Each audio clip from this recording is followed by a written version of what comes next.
tal? Bienvenidos a La Salud a Toda Costa. Hoy el doctor José Félix García España nos va a desvelar cuáles son los secretos, los problemas que se producen cuando una mujer tiene abortos de repetición.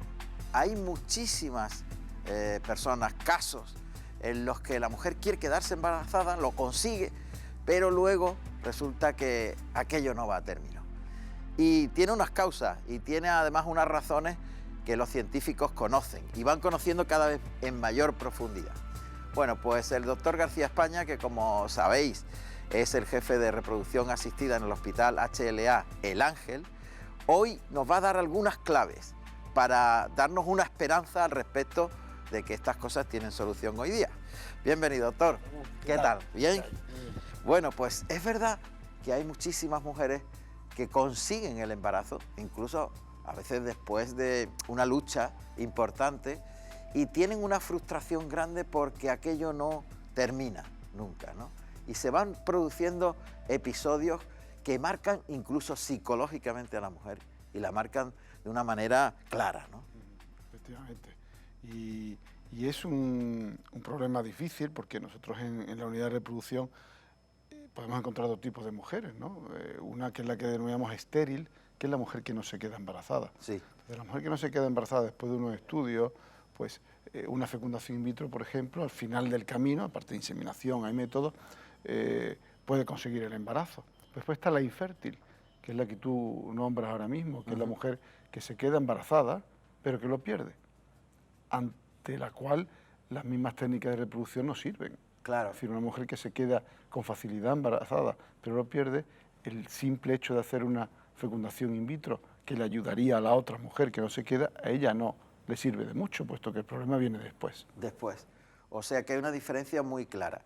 Conseguir el embarazo lo consigue, pero por algunas razones que ahora iremos desvelando poco a poco, pues se interrumpe. Y se interrumpe en distintas fases a veces. Sí, todo eso también hay que... Y ahí ha habido discrepancias entre los especialistas en algún tiempo, parece que ya hay cierta unanimidad. Yo soy de la opinión que todo forma parte de lo mismo, es decir, una mujer puede no quedarse embarazada porque engendre el embrión en la trompa, pero cuando llegue no implante, es un microaborto que incluso la mujer no lo sabe y le viene la regla, pero ha habido una fecundación dentro de su organismo, pero no ha ido y ni se entera porque el test de embarazo ha sido negativo.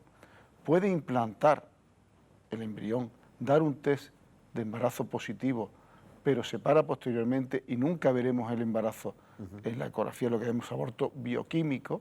Puede pararse una semana más tarde cuando hayamos visto el embrioncito y ya como una lenteja, como un garbanzo, simplemente se para 7, 8 semanas. Puede seguir adelante y pararse incluso más tarde.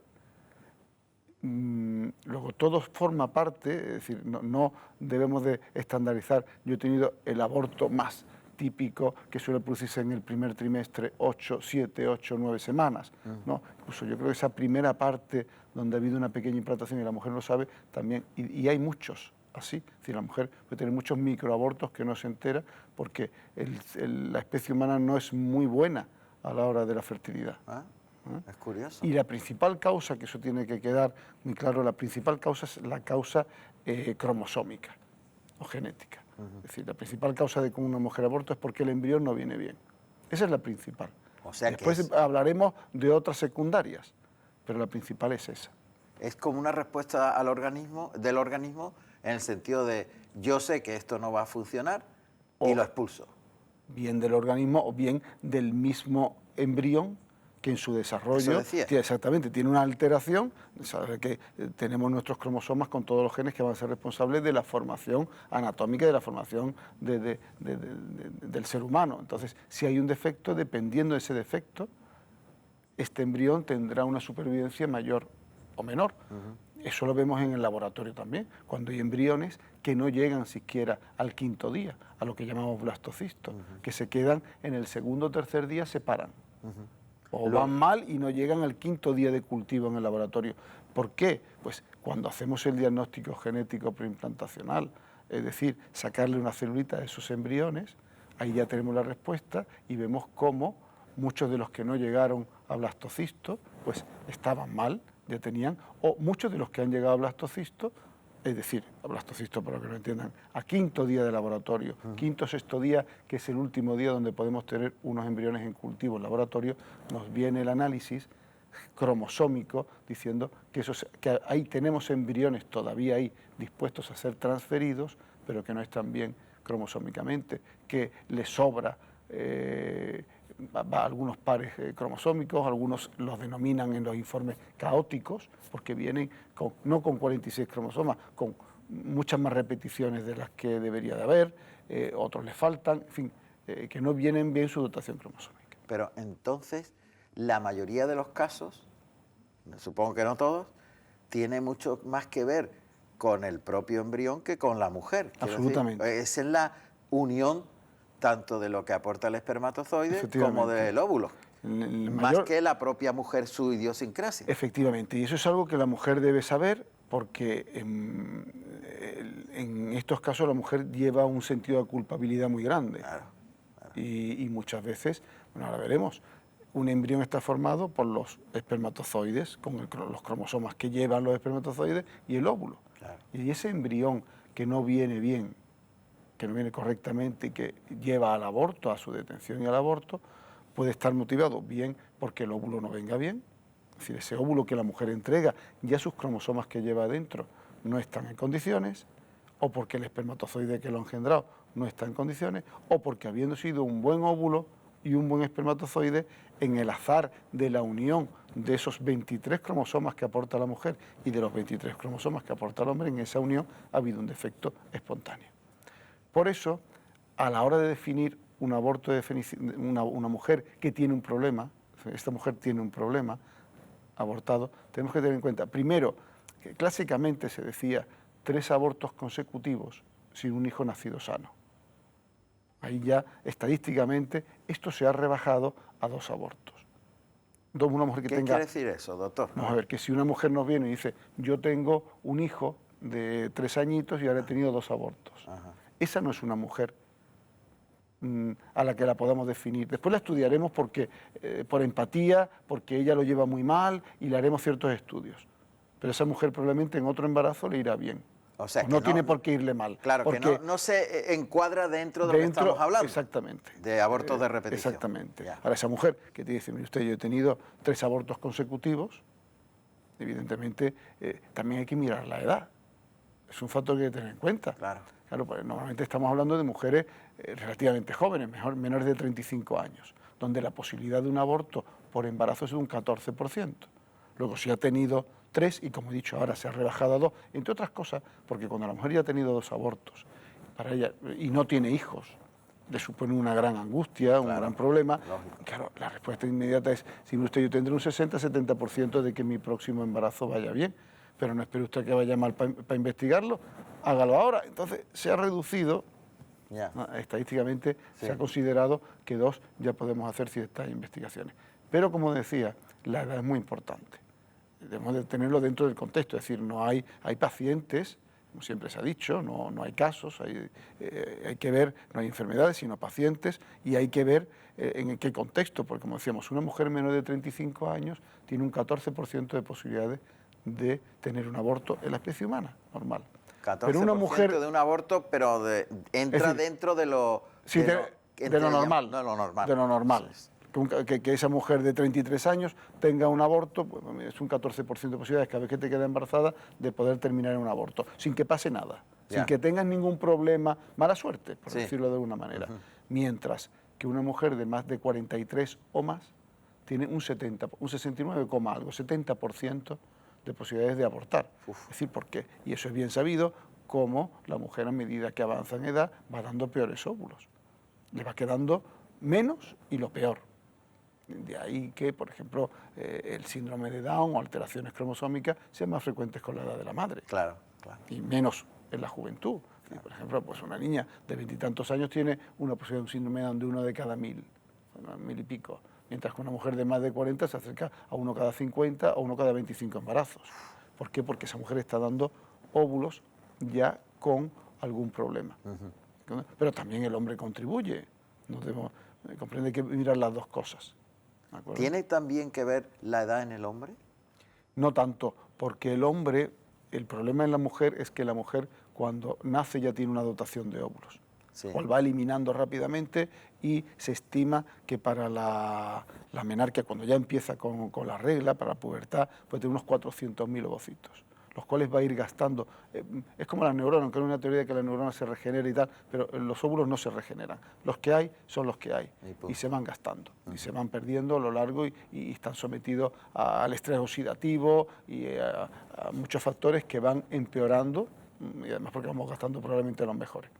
Mientras que el hombre cada 90 a 120 días va renovando los espermatozoides. Es verdad que a partir de los 45 años, pues también disminuye física o morfológicamente los espermatozoides, sobre todo el número, y que hay algunas enfermedades relacionadas con la edad del padre, como la esquizofrenia, el autismo. Se ha hablado de algún tipo de leucemia que está relacionado con la edad del padre. Cuando hablamos de padres añosos, sí, de estos matrimonios donde el padre pues tiene unos 60 años y ella es más joven y tal. Entonces hay ciertas enfermedades relacionadas con... Pero estadísticamente, eso no podemos pensar que como yo ya tengo 50 y tantos años voy a engendrar un hijo con autismo. No, no es así. Eso hay que mirarlo, que estadísticamente parece que hay una relación. Entonces, el padre también podemos influir. Pero ya no digo por la edad, sino porque...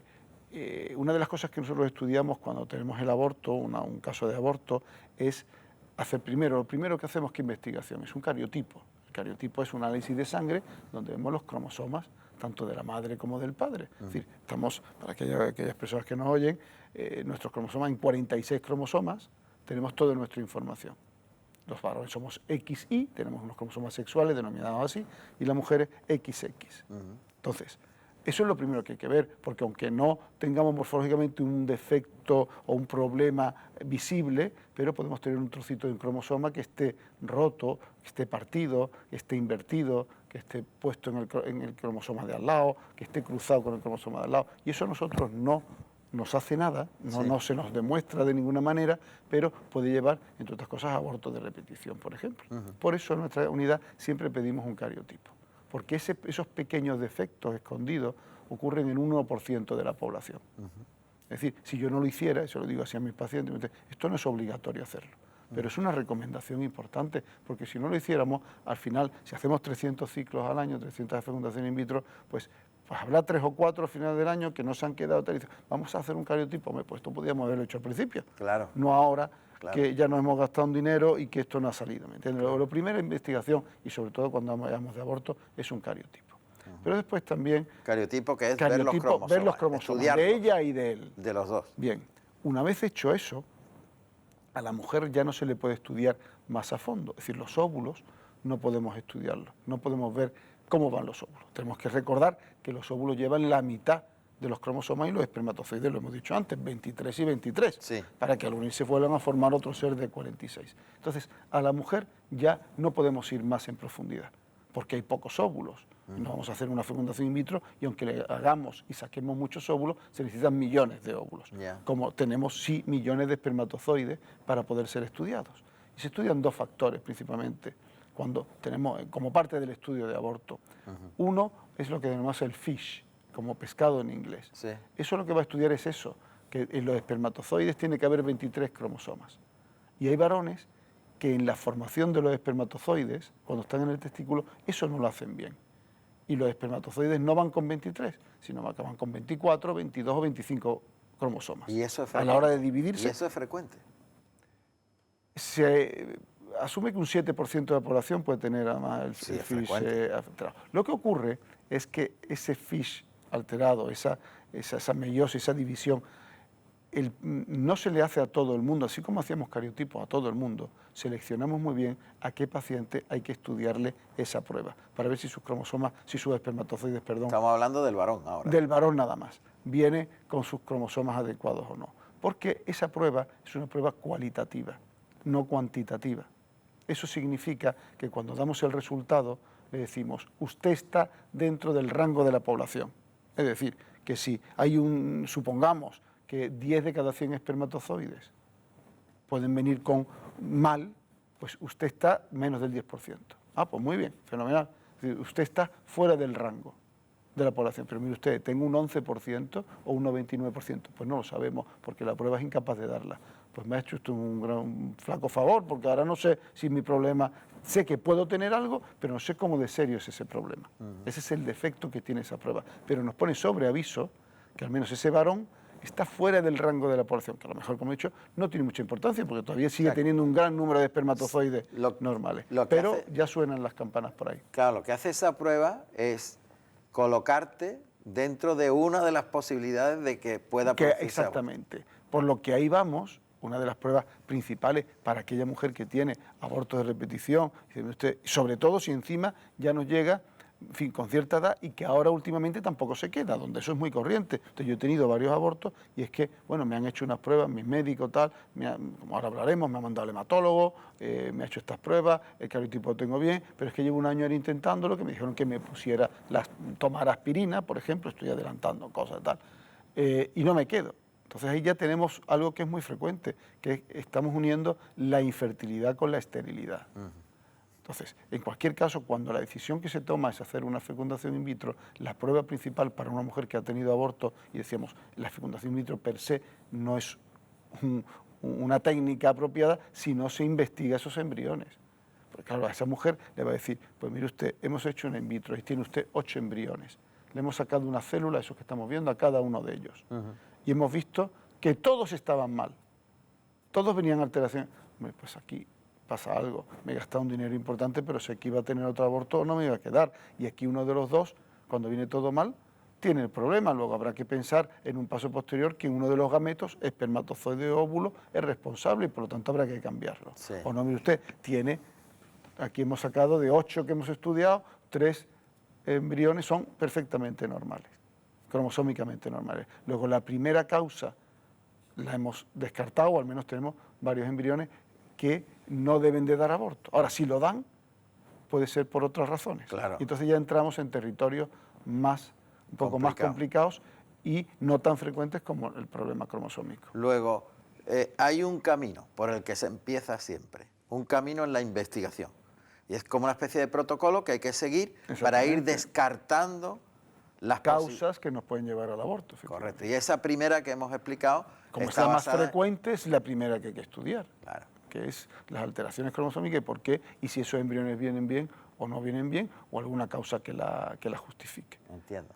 No quiere decir que haya que tener un orden estricto y hasta que no tengamos esto no pasamos al segundo nivel. Por ejemplo, de forma paralela, a la mujer normalmente le hacemos unos estudios que se llaman de trombofilia, la mandamos a la hematóloga o hematólogo para que la estudie y vea si hay factores, no vamos a entrar muy en profundidad para no, factores en su sangre que ataquen de alguna manera a ese embarazo, produzcan pequeños coágulos en su placentilla. Eso ya sí sería personal de la mujer. Efectivamente, ¿de acuerdo? Y de ahí que si hay alguna espectadora que me está oyendo, y pues sí, yo he oído que a mi amiga o a mí me han puesto heparina o aspirina, viene por ahí. Entonces hay veces que se pone un poco a ciegas. Es decir, pero lo suyo es investigar, cuando tenemos aborto, eso y saber si tenemos una trombofilia o algún factor que esté afectando a la implantación de los embriones. Y efectivamente ya ahí entra la labor del hematólogo, la labor del inmunólogo o inmunóloga también, de las cuales tenemos muy buenas cabezas aquí en España en inmunología, y que están liderando pues, investigaciones que van a favor de todo esto. Entendiendo cuando entra el inmunólogo que hay como una especie de rechazo. Efectivamente. O sea, que tus propias defensas consideran que es un cuerpo extraño y lo intenta expulsar. Exactamente. Eso es lo que ocurre. Eso, hemos tenido casos también muy relacionados al fallo de implantación. Son muy unidos, decíamos al principio, creo que forma parte de lo mismo. Ponemos un embrión y no se queda, puede formar parte también de ese microaborto que decíamos. Entonces se unen en algún momento pues el fallo de implantación, es decir, esta mujer no se queda embarazada en su casa o le hemos puesto varios embriones en fecundación in vitro que deberían de haber implantado y no implantan. Entonces ahí empieza ya otro tipo de investigaciones, entre las cuales ahora se está hablando mucho de la inmunología. Y todavía hay investigaciones en curso, pero también hay una línea ahora de investigación y de proposición que habla de los KIR HLA. Viene a ser hablando para el público de que, por ejemplo, yo no puedo darle un riñón a cualquiera. Tiene que ser compatible con mi riñón con él. Tenemos que tener inmunológicamente una cercanía. Pues lo mismo ocurre que en la pareja, que pueden haber tropezado dos que son incompatibles. Pero no con esa, nos divorciamos por incompatibilidad de carácter, no, incompatible de verdad, una incompatibilidad morfológicamente. Entonces ahí ya entra la labor de los inmunólogos a ver cómo pueden solucionar esa incompatibilidad. A veces no hay más remedio que cambiar el gameto, el espermatozoide o el óvulo de uno de los dos, o hay tratamientos experimentales que, según los últimos estudios, pueden solucionarlo, son un poco agresivos, están en discusión, pero también lo hay. Pero, por ejemplo, cuando se descubre eso, que hay esa incompatibilidad inmunológica entre los dos, ya sabemos algo que no debemos hacer, que es poner dos embriones, si hacemos una fecundación in vitro, por ejemplo, porque esa incompatibilidad... Exactamente. Esto que yo estoy contando está en movimiento. Hay todavía, yo conozco catedráticos de genética y tal, que no comparten todavía mucho esto, pero hay trabajos serios y se está haciendo, y en esa línea se está investigando, y verdaderamente la inmunología es un campo que entra mucho en eso, en el fallo de implantación, el por qué la mujer no se queda, por qué la mujer aborta, y definitivamente es uno de los caminos que más se va a abrir ahora en reproducción. Es que tiene sentido. Por el sentido común, evidentemente, puede haber dos personas que tengan sus sistemas inmunitarios que no son compatibles y se enfrentan. De un modo muy popular y sin entrar en nada científico, ¿cuántas veces, o habrá seguramente, conocen casos de, mira, fulanito y menganito que no tenía niños, se separaron, cada uno se fue con otra pareja y han tenido niños pues, cada uno con lo suyo? Claro. Eso, ahí detrás hay algo, claro. Y esas son una de las causas que se están investigando. Y esto tiene, doctor, muchas connotaciones psicológicas y sociales.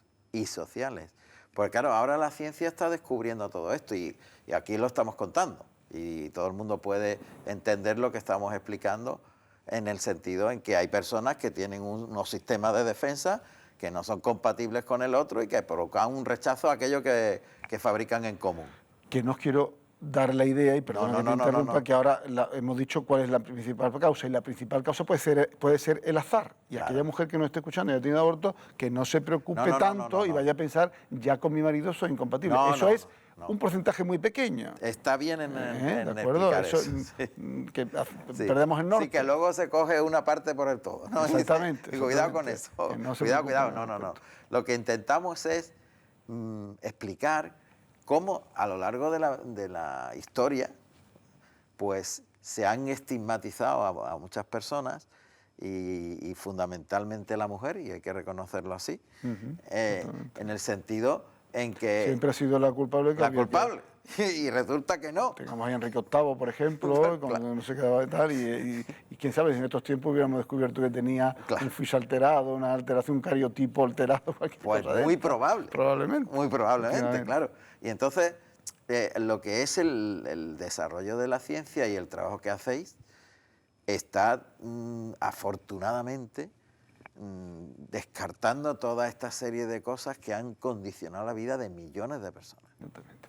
Hay un factor que no hemos citado, que es importante, porque tampoco es cuestión de dar una clase académica de todo lo que hay que investigar dentro del aborto habitual, pero sí mirar el útero también, con interés, un poco al principio. Es decir, bien hacer una histeroscopia o una ecografía 3D, algo que nos diga que ese útero donde estamos poniendo los embriones no tiene algún defecto tipo septo o tabique que lo divida, o miomas, claro, que puedan estar dentro. Ese tipo de cosas frecuentes. También hay que eliminarlas, pero son de base, ¿no? Claro. De entrada. Y que muchas veces, pues como no se le da importancia porque no van a comprometer tu vida, la vida de la mujer, en el sentido de, bueno, tiene un mioma, pero bueno, eso no mata, pues no pasa nada. Entonces ese mioma evidentemente está dentro de la cavidad donde va... Influye. Claro. Si está fuera, pues en otro momento hablaremos de ese tipo de problemas, ¿no? Claro. Pero todo hay que verlo dentro del contexto de la pareja y de esa mujer, claro. Claro, que incluso antes, en los inicios de la reproducción asistida, no se le daba tanta importancia, ¿verdad? En el sentido de que a lo mejor había un pequeño mioma y no se le daba la importancia que después sí que ha tenido, o sea, ha comprobado que ha tenido, al menos algo de lo que yo he podido leer, doctor, indica que la cavidad uterina, cuando hay abortos de repetición, es mejor que esté limpia. Absolutamente. De eso siempre, efectivamente, sí. Lo que pasa es que el abordaje de esa cavidad y de todo eso, pues también ha ido variando, o sea, las posibilidades y lo que sabíamos de la reproducción ha ido mejorando y ha ido. Pero si te digo, puede que en un principio, fíjate, y hablando de otra cosa, cuando se desarrolló la fecundación in vitro, tuvo los dos investigadores ingleses o escoceses ingleses que lo desarrollaron, tuvieron muchísima oposición dentro del mismo colegio británico. Había un catedrático que estaba totalmente opuesto a ello y lo que decía es que esto no era manera, eso de sacar el óvulo, estamos hablando de años 70 y tantos, y hacerlo fuera, ese no era el camino era operar el útero, operar las trompas y favorecer, ese era el camino para la fertilidad, eso de sacar un óvulo fuera y hacerlo, y después él mismo se disculpó, este catedrático, diciendo que no llevaba razón, fíjate a lo que ha llegado la fecundación in vitro, es decir, que siempre la operación sobre el útero, el mantener la casa en orden, siempre ha estado muy presente. Que después a lo largo de los años hayan cambiado un poco más los protocolos en ser un poquito más exigentes o no, sí, pero siempre ha habido una línea de que eso tenía que estar en orden. Bien, total, que todas estas series de factores que estamos analizando y que pueden ser causantes de que la mujer tenga una frustración permanente, pueden hoy día de alguna forma controlarse e ir descartándose o solucionándose poco a poco, ¿no? Efectivamente. Ese mensaje tiene que quedar claro. Exactamente. Hay suficientes pruebas que cada vez se van profundizando más, complicando más, que ese vía crucis que sufre la mujer, tanto que no se queda como la que se queda y aborta, porque a veces a la primera damos con la solución y a veces hay que investigar más para llegar a una solución. Pero solución definitivamente va a tener, de una u otra manera, pero solución hay. Pues con eso nos quedamos, justamente, porque se nos ha pasado rápido el programa, extremadamente rápido. Hasta la próxima edición. Adiós.